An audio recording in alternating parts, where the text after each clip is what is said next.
Reflections on my journey to America, and particularly to the state of California, to Southern California and to Central California. I landed at Los Angeles airport, and after an 11-hour flight which turned into a 12-hour flight because of headwinds, I then went through a 2 to 2.5 hour period of entry into America. Homeland Security were at their most efficient.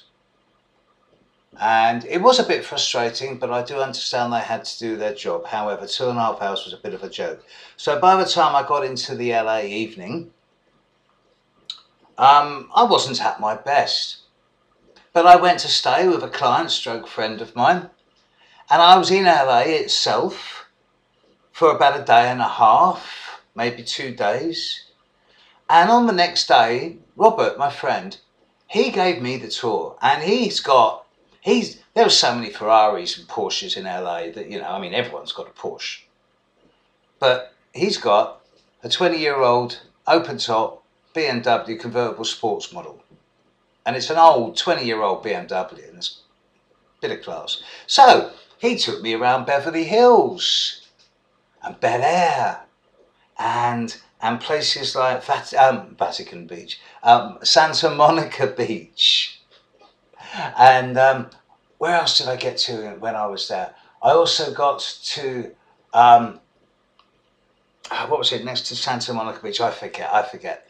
It was all very exotic. We passed the Whiskey A Go-Go. We passed the Roxy. These are places where Hendrix and Morrison and the Airplane and the Dead played. But I have to say, they did look quite seedy. And there is something about LA that is actually as, not so much plastic or superficial, but certainly there's a glamour about it, in the sense of the original Welsh usage of the word glamour, to enchant, to cast a spell. There is a superficial glamour to it. And the way it is spread out does not do it justice. It is the same size of London, but only 1/4 of the numbers of people. I wasn't particularly enchanted by LA, so I went down to San Pedro, which I thought was called San Pedro, but I quickly got that one sorted out. And in San Pedro, I met a rather eclectic community of people, of artists, of Spanish and Mexican and American descent, with all types of European influences, of female crane drivers. I'm particularly indebted to Debbie at Lazy Dog Studios, who hosted me and helped me get that end of the trip together. And of course the people at the Magritte Gallery, where I stayed for 3 or 4 days and where I did a lecture to a number of people. And it was a 4-hour lecture. And the first half of it was attended by about 30, 35 people maybe. The second half was only there for about 15, 20, even though the second half was the magical one. But I met 1 or 2 people there who were truly enchanting. And I'm sure I'll see them again. And then I left San Pedro. San Pedro's down by Long Beach. One night I went out to Redondo Beach. It's really weird, touching the Pacific Ocean for the first time. So then I left LA, San Pedro area, and I went up to San Francisco. And I got there, and I just looked around for a few hours, and I thought, you know what, this doesn't feel right.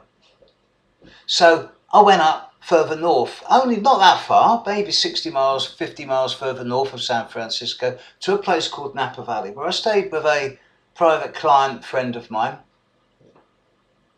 in a place that was idyllic and almost paradisical.